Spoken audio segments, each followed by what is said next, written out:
She froze when she heard the baby cry from the trash. It was faint, desperate, like the sound of something that had already given up.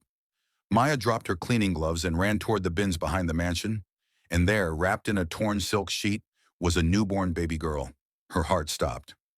This was Emma, the same baby her boss's fiancé claimed had been sent away to a private nursery. "Oh God, who would do this?" she whispered. Then a voice echoed from behind her. "Maya, what are you doing there?"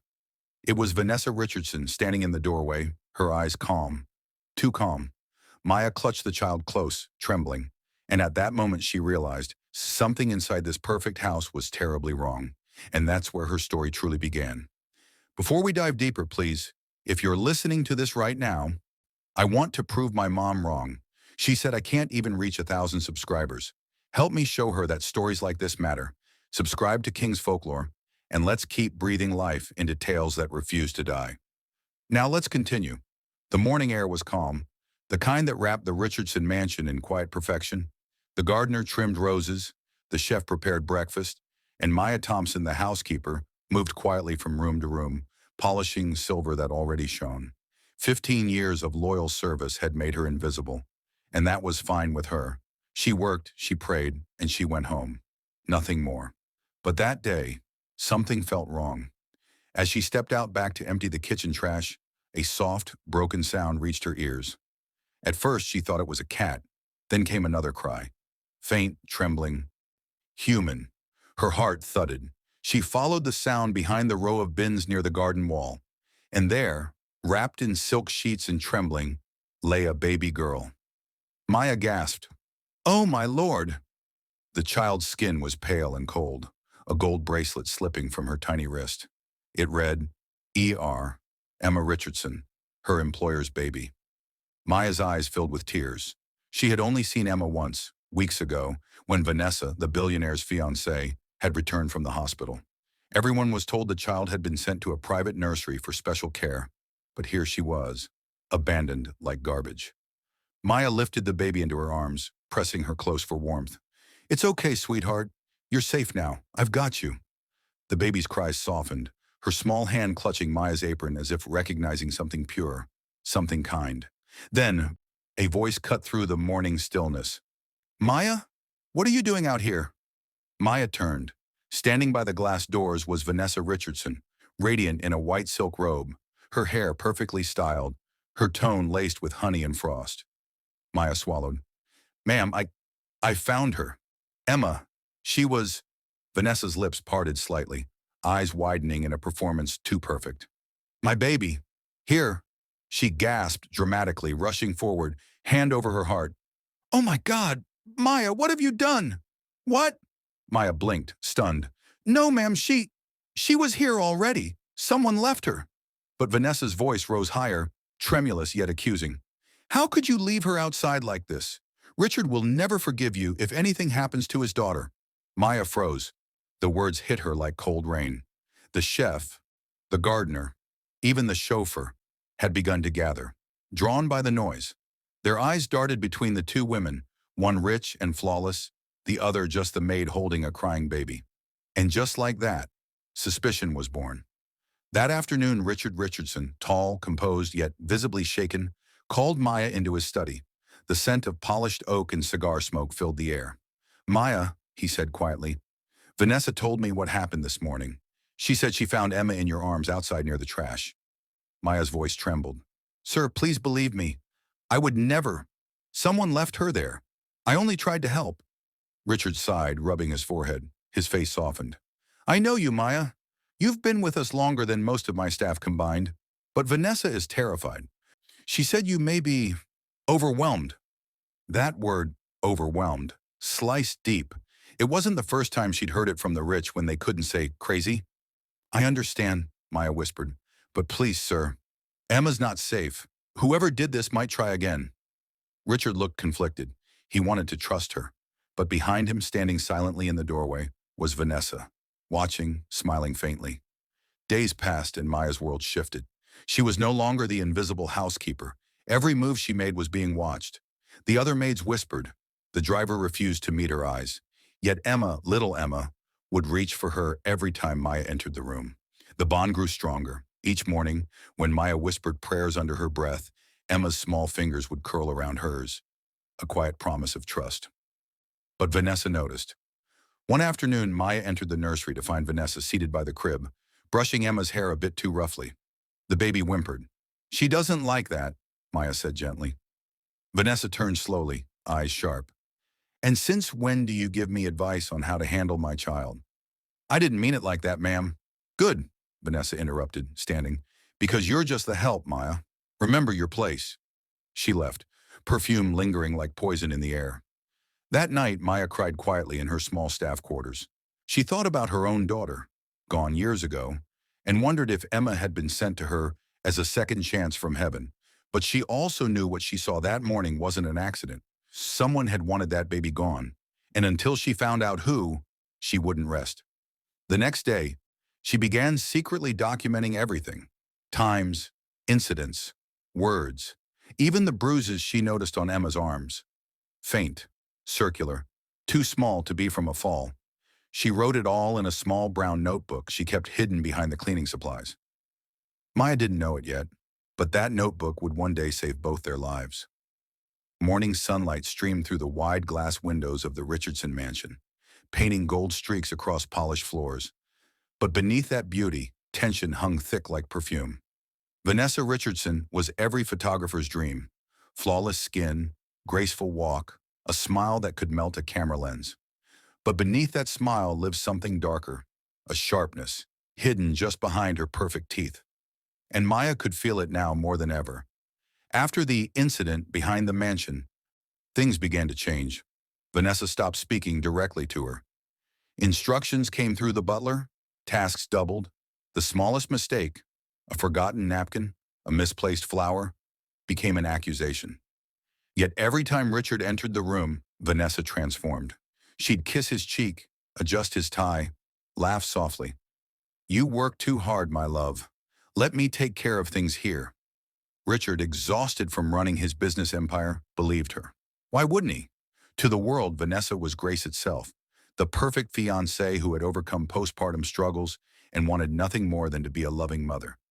But Maya knew the truth, and the truth was breaking her heart. Each day, Emma grew more attached to Maya, smiling the moment she entered, reaching her little arms up, crying when Vanessa held her. Vanessa's eyes, once polite, began to glitter with quiet hatred. One afternoon, as Maya was folding laundry in the staff quarters, she overheard voices down the hall. Richard and Vanessa were arguing. Richard: "She's been with my family for years, Vanessa. You can't just fire her because you feel uncomfortable." Vanessa, coldly: "Uncomfortable? She's obsessed, Richard. Don't you see how she looks at Emma? Like she wants to replace me?" Maya's hands froze mid-fold. Vanessa continued, her tone dropping into a dangerous calm. "She's not stable. I found her notebook today. She's writing about us. About me." Maya's heart raced. Her notebook, the one she hid behind the cleaning supplies. Had Vanessa found it? Later that evening, Maya checked. It was still there, but something was wrong. The pages looked rearranged. Her stomach twisted. That night, she couldn't sleep. Every sound made her flinch. A creak in the hallway, a soft step outside her door. Then, silence. In the morning, disaster struck. Richard stormed into the kitchen, his usually calm voice filled with anger. "Maya, is it true you've been taking pictures of my daughter?" Maya's breath caught. "What?" "No, sir. I've only been documenting her bruises. I was trying to—" "Bruises?" Richard interrupted, frowning. "Vanessa said you were hurting her during bath time. She showed me a photo." Maya's knees went weak. "Sir, please. That's not true. She's lying." But Richard's trust was slipping, poisoned drop by Vanessa's beautiful lies. By noon, half the staff avoided her. The other half whispered. The mansion had turned into a theater, and Vanessa was the director. Every glance, every word, every accusation perfectly rehearsed. Still, Maya refused to leave, because Emma needed her. One rainy evening, Maya entered the nursery to find Emma crying uncontrollably. Vanessa was nowhere in sight. When Maya lifted the child, she noticed a red mark on her arm. Her chest tightened. It wasn't the first. As she rocked Emma to sleep, a whisper escaped her lips. "I'll protect you, baby, even if it costs me everything." But the next morning, Vanessa struck again. this time with something Maya couldn't fight: humiliation. Vanessa invited the neighborhood ladies for afternoon tea. Everything sparkled, from the gold teacups to the fake kindness in Vanessa's laughter. Maya was told to serve, but as Maya poured tea beside Vanessa, a deliberate accident occurred. Vanessa jerked suddenly, spilling hot tea on her own arm. She screamed dramatically, "Maya, what have you done? Are you trying to burn me now?" The room fell silent. The other women gasped. Maya stood frozen, trembling. "Ma'am, you moved! I didn't!" Vanessa clutched her arm, turning toward the guests. "She's been unstable ever since she found Emma that day. Richard's too kind to see it, but I can't live like this anymore." Gasps, murmurs. The women nodded sympathetically, and Maya realized that the real fire wasn't the tea, it was Vanessa's story spreading like smoke. That night, Richard called Maya again. "Maya, maybe you should take some time off." He looked tired, broken, not cruel, just lost. She wanted to scream, "You're losing the wrong woman, sir," but all she said was, "Yes, sir." As she packed her things, a soft cry came from the nursery. Maya went in one last time. Emma reached out for her, whispering her first real word. "Mama." Maya's eyes flooded. "Oh, baby, no, you have to forget me." But deep down she knew this wasn't over, because the next morning the doctor arrived for a routine checkup, and what he found on Emma's small body would change everything. The sky was gray that morning, the kind of gray that warned of a storm before it even came. Maya stood outside the mansion gates, suitcase in hand, heartbreaking. She could still hear Emma crying faintly through the open window. She had promised herself she'd leave quietly, but something inside her refused to go. Then, just as she turned to walk away, she heard Richard's voice from the balcony. "Vanessa, what do you mean the doctor canceled the checkup?" Maya froze. Canceled? The doctor had been scheduled for this morning. Without thinking, she hurried back through the side entrance. She wasn't supposed to be there, as she had been dismissed, but instinct told her something terrible was about to happen. In the nursery, she found Vanessa pacing nervously, holding Emma too tightly. The baby squirmed and cried. "Ma'am, please! You're hurting her!" Maya whispered from the doorway. Vanessa turned, eyes wild. "You don't understand, Maya. They'll take her away from me. They'll call me unfit. Please, just let me hold her." "Don't touch my baby!" Vanessa screamed, her voice cracking. The door swung open. Richard rushed in, followed by the family doctor and Sandra, the cook. Everyone froze. The room was silent except for Emma's frightened cries. The doctor spoke softly.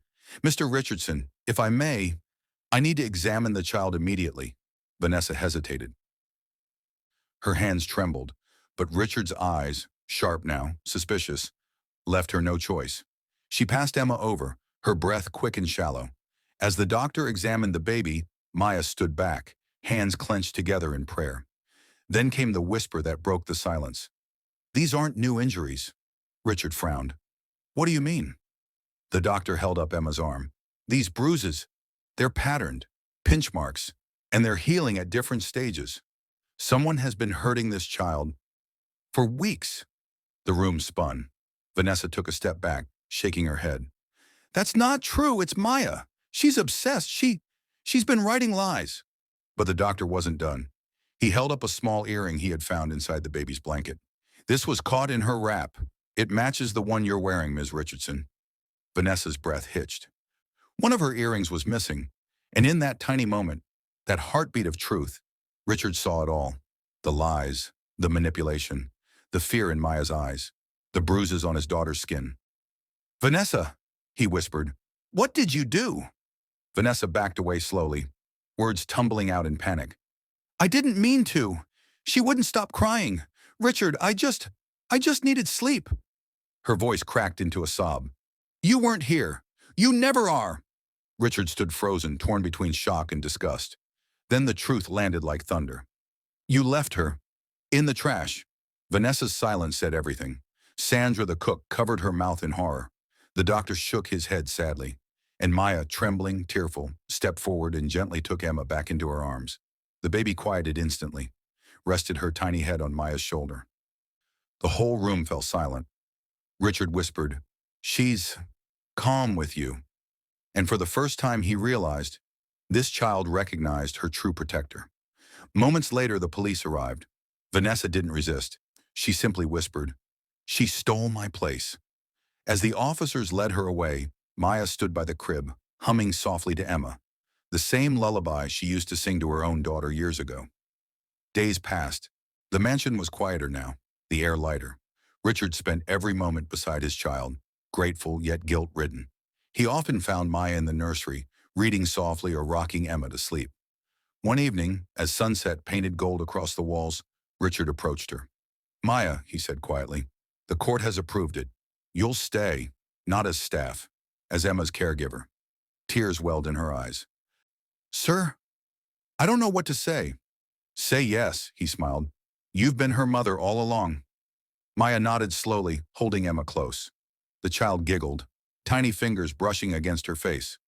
Outside, the storm finally broke, not with thunder, but with rain soft as mercy. And as drops tapped gently against the glass, Maya whispered a prayer of thanks. Because sometimes love isn't born from blood, but from the courage to protect what others throw away. Moral of the story: in the end, truth rose like the morning sun, slow, certain, and impossible to hide. Maya's love, once mocked and doubted, became the light that saved a child's life. And Richard learned that real family isn't defined by wealth or titles, but by compassion, the kind that fights for what's right even when no one believes you. If this story touched you, hit that subscribe button for more emotional tales from King's Folklore. And even if it didn't, come on, subscribe anyway. We'll win you over next time. Drop a comment, like the video, and let's keep the stories alive. Thanks for watching.